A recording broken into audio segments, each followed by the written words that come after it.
आज हमारा ओपीडी सब बच्चों से भरा हुआ है जिनको सांस नहीं आ रहा है। उनको बार बार हमें नेबुलाइजेशन देनी पड़ रही है, उनको कईयों को तो स्टेरॉइड भी देने पड़ रहे हैं कि बच्चे घर में रहें, बाहर ना जाएं, क्योंकि बाहर भी पोल्यूशन बहुत ज़्यादा है और ये पोल्यूशन 2-3 दिन में कम होगा, इससे पहले कम नहीं होगा, इसलिए घर में ही रहें। जैसे ही पोल्यूशन का लेवल बढ़ता है वैसे ही सांस के मरीजों को, सीओपीडी के मरीजों को तकलीफ बढ़ने लगती है और उनमें से काफ़ी लोगों को हॉस्पिटल में भी एडमिट होना पड़ता है। हाँ, बारूद से जो कुछ नाइट्रिक ऑक्साइड या उसमें कुछ हम ऐसे सल्फर या उस तरह के जिससे कि वो रोशनी प्रदान करते हैं, उस तरह के कुछ एलिमेंट डालते हैं तो उससे पोल्यूशन होता है और वो भी हमारे फेफड़ों के लिए, हमारे हार्ट के लिए नुकसानदायक है। पर वो केवल एक दिन का पोल्यूशन है। हमें लॉन्ग टर्म जो पोल्यूशन के कारण है उनको ध्यान देने की जरूरत है।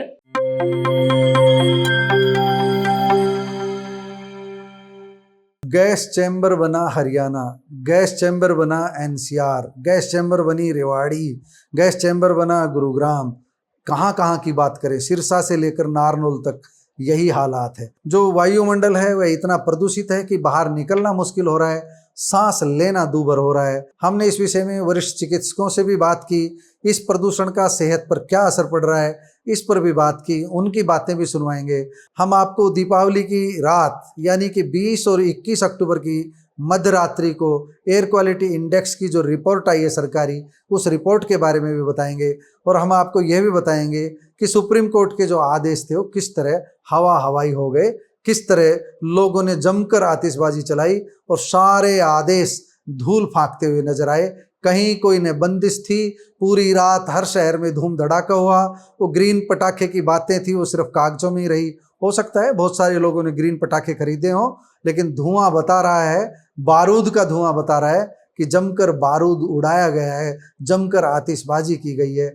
अब बात करेंगे एयर क्वालिटी इंडेक्स की, अब बात करेंगे डॉक्टरों की। सबसे पहले एक निवेदन, महेश कुमार वैद्य का सादर अभिवादन। हमारे चैनल को लाइक एवं सब्सक्राइब करने की अपील स्वीकार करें। दैनिक भास्कर ने अपने डिजिटल प्लेटफार्म पर इस बारे में विस्तार से डिटेल दी है, क्या खतरे हैं ये भी बताया है। और दूसरा हम ये भी बता दें कि जो वायु प्रदूषण का स्तर है वो इस समय खतरनाक लेवल तक पहुंचा हुआ है। जो रिपोर्ट आई है वो आपको बता देते हैं। हम पहले आपको उन शहरों के नाम बता देते हैं जहां पर एयर क्वालिटी इंडेक्स यानी AQI 500 से अधिक रहा। अंबाला, बहादुरगढ़, बल्लभगढ़, भिवानी, धारूहेड़ा, गुरुग्राम, हिसार, करनाल, कुरुक्षेत्र, मानेसर, नारनौल, पानीपत, रोहतक, सिरसा, जींद, यानी कि इन सारे शहरों में आप देख सकते हो, हरियाणा के इन शहरों में, ये NCR के भी शहर आ गए, इसमें एयर क्वालिटी इंडेक्स 500 से ऊपर रहा है। ये जो सूची बता रही है 500 से ऊपर रहा है। कितनी खतरनाक स्थिति है, सांस लेना भी दुर्लभ है। कैथल का 494, सोनीपत 415, चरखी दादरी 407, फतेहाबाद 398, फरीदाबाद 370, यमुनानगर 329, पलवल 318। हालांकि साइंटिस्ट ये बता रहे हैं कि हवा चलने से प्रदूषण कुछ कम हो जाएगा, लेकिन फिलहाल की स्थिति सुबह उठ करके हमने देखा शहर में, रेवाड़ी में तस्वीर बेहद धुंधली थी, दूर दूर तक जो वातावरण में धुआं ही धुआं नजर आ रहा था। आप इसे स्मोक की चादर कह सकते हो, वो नजर आ रहा था। ये जो प्रदूषण का स्तर हमने 500 बताया, ये सुबह तक भी ज्यादातर शहरों में यही स्थिति थी। इसके साथ ही हरियाणा के NCR में ग्रेप 2 की पाबंदियां संभवतः लागू हो जाए। तो अगर ग्रेप 2 लागू हुआ तो कंस्ट्रक्शन के काम भी प्रतिबंधित होंगे, डीजल वाहनों पर भी प्रतिबंध लगेगा। ये जब लागू होंगे तब आपको हम अलग से एक रिपोर्ट देंगे। फिलहाल हम आपको ये बता देते हैं कि अपनी सेहत का ध्यान रखिए, अपने बच्चों की सेहत का ध्यान रखिए। और हम ये चेतावनी इसलिए दे रहे हैं क्योंकि डॉक्टर हमें चेता रहे हैं, डॉक्टर चेतावनी दे रहे हैं। हम आपको डॉक्टरों की बात सुनाते हैं, क्या कह रहे हैं डॉक्टर इस प्रदूषण के बारे में, आपके बच्चों की सेहत को कितना नुकसान पहुंच सकता है, आपकी सेहत को कितना नुकसान पहुंच सकता है और किस तरह की सावधानी आपको रखनी चाहिए। बात करते हैं डॉक्टर पवन गोयल से। डॉक्टर पवन गोयल को हमने आमंत्रित किया है आप लोगों की सुविधा के लिए, आप लोगों को जानकारी देने के लिए। डॉक्टर पवन गोयल, 500 एयर क्वालिटी इंडेक्स है जो 500 तक पहुंच गया है हरियाणा के ज्यादातर शहरों में। आप रेवाड़ी की भी तस्वीर आपने देखी है, इसका सेहत पर क्या असर पड़ रहा है? देखिए, पोल्यूशन का सेहत पे बहुत गंदा असर पड़ता है, इसमें तो कहीं कोई दो राय नहीं है। और सबसे ज़्यादा गंदा असर पड़ता है हमारी श्वसन तंत्र पर। तो जैसे ही पोल्यूशन का लेवल बढ़ता है वैसे ही सांस के मरीजों को, COPD के मरीजों को तकलीफ बढ़ने लगती है और उनमें से काफ़ी लोगों को हॉस्पिटल में भी एडमिट होना पड़ता है। और इसके अलावा लॉन्ग टर्म अगर इफ़ेक्ट देखें तो पोल्यूशन का लॉन्ग टर्म इफ़ेक्ट हमारे हार्ट पर, हमारे ब्रेन पर, हमारी याददाश्त पर, हमारे इम्यूनिटी सिस्टम पर, इन सब चीज़ों पर पड़ता है। और ख़ास तौर पे जो व्हीकल से जो पोल्यूशन होता है और ख़ास तौर पे जो स्टबल बर्निंग से जो पोल्यूशन होता है या वाटर पोल्यूशन होता है जो पेस्टिसाइड हर्बिसाइड से, वो कैंसर का भी एक बहुत बड़ा कारण है। तो जैसे हम देख रहे हैं कि कैंसर के जो केसेज हैं लगातार बढ़ रहे हैं, तो उसका कारण आमतौर पर हमारा फूड और हमारा आसपास का एनवायरनमेंट है जो कि पोल्यूटेड है। देखिए, हम शायद है ना एक फॉल्स नैरेटिव क्रिएट करने की कोशिश कर रहे हैं। अगर हम देखें कि जो बारूद या पटाखों को लेके छत पे चढ़ के विलाप कर रहे हैं एक दिन के बारूद और पटाखों को लेकर के, वो साथ साथ धनतेरस पे 1 लाख कार जो बिकी हैं उसका उत्सव भी मना रहे हैं। तो हमारे को सोचना है कि एक दिन के पटाखों से कितना नुकसान होगा और 10 साल तक जो कारों की कम आमतौर पे हमारी जिन लाइफ मानी गई है, वो 1 लाख कारें 10 साल तक कितना नुकसान करेगी, तो उसके बारे में भी हमारे को थोड़ा सा विचार करने की जरूरत है। तो हमारे जो दूरगामी नीति निर्देशक जो सिद्धांत है उसको हमारे को सोचना पड़ेगा, उसके बारे में हमें प्लानिंग करनी पड़ेगी, बजाय कि हम एक दिन का ये नैरेटिव क्रिएट करके और कहीं इसके पीछे छुप के हमारी सरकारें हैं, हमारे नीति निर्धारक एक नैरेटिव क्रिएट कर लेते हैं कि नहीं दिवाली की वजह से डेफिनेटली पोल्यूशन लॉन्ग स्टैंडिंग नहीं होता, वो 1 दिन या 2 दिन का रहेगा।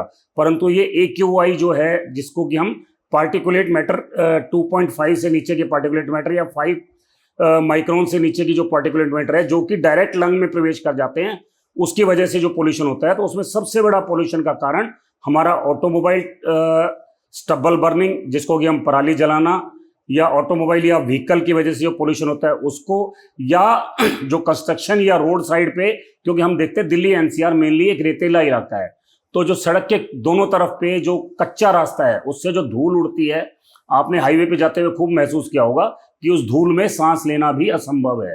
तो ये बेसिकली पोल्यूशन के कारण है।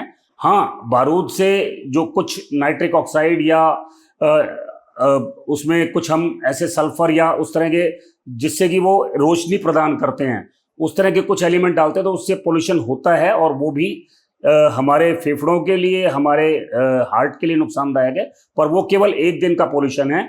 हमें लॉन्ग टर्म जो पोल्यूशन के कारण है उनको ध्यान देने की जरूरत है। जब तक हमारी सरकार पब्लिक ट्रांसपोर्ट सिस्टम को स्ट्रॉन्ग नहीं करेगी और ऑटोमोबाइल सेक्टर को बूस्ट करने के लिए लगातार इस तरह की नीतियां बनाएगी कि ज़्यादा से ज़्यादा कारें बिके, तो हम किसी भी तरह से इस पोल्यूशन को लंबे समय तक रोक नहीं सकते। हमारे साथ मौजूद हैं वरिष्ठ बाल रोग विशेषज्ञ डॉक्टर NS यादव, कलावती अस्पताल के प्रभारी हैं। इनसे जानते हैं जो दिवाली की रात 500 तक एयर क्वालिटी इंडेक्स पहुंच गया है, नवजात शिशुओं की सेहत पर इसका क्या असर है, बच्चों की सेहत पर इसका क्या असर है और क्या सावधानी बरतें, इतना थोड़ा सा आप बताने का कष्ट करें। ये जो दिवाली का पर्व है इसको ज़रूर मनाएं, लेकिन पटाखे ना छुटा के कुछ और करें, लाइटें जलाएं ताकि ये प्रदूषण कम हो और बच्चे स्वस्थ रहें। इस मौसम में बच्चे बहुत ज़्यादा बीमार हो रहे हैं। आज हमारा OPD सब बच्चों से भरा हुआ है जिनको सांस नहीं आ रहा है, उनको बार बार हमें नेबुलाइजेशन देनी पड़ रही है, उनको कईयों को तो स्टेरॉइड भी देने पड़ रहे हैं। तो ये हमारी गुजारिश है कि ध्यान रखें और पटाखे ना छुड़ाएं और बच्चों को रंग बिरंगी लाइटें जलाएं, उनसे उनको प्रोत्साहित करें। इसमें सावधानी यही है कि बच्चे घर में रहें, बाहर ना जाएं, क्योंकि बाहर भी पोल्यूशन बहुत ज़्यादा है और ये पोल्यूशन 2-3 दिन में कम होगा, इससे पहले कम नहीं होगा। इसलिए घर में ही रहें। और मैं कहता हूँ कि घर के अंदर भी आप बिल्कुल सफाई रखें और मास्क का यूज़ भी कर सकते हैं, उससे बचाव रहेगा। दोस्तों, आपने डॉक्टर पवन गोयल की बात सुनी, आपने डॉक्टर नरेंद्र यादव की बात सुनी। इनकी बात सुन करके आप अंदाजा लगा चुके होंगे कि कितनी भयावह स्थिति है प्रदूषण को लेकर के और हमें किस तरह की सावधानी बरतनी है। कम से कम दमे के जो मरीज हैं, सांस के जो रोगी हैं, कम से कम जो बीमार हैं, उनको लेकर के चिंता करनी है उनके प्रति ज़्यादा सावधानी बरतनी है। गोवर्धन है, गोवर्धन के दिन भी बड़ी संख्या में लोग पटाखे चलाते हैं। हम फिर कह रहे हैं ग्रीन पटाखे चलाइए, लेकिन वातावरण में बारूद मत घोलिए। दोस्तों, आप वायु प्रदूषण के बारे में क्या सोचते हैं, इसके लिए किसे जिम्मेदार मानते हैं, कमेंट बॉक्स में जाकर बताइएगा जरूर। नमस्कार, धन्यवाद।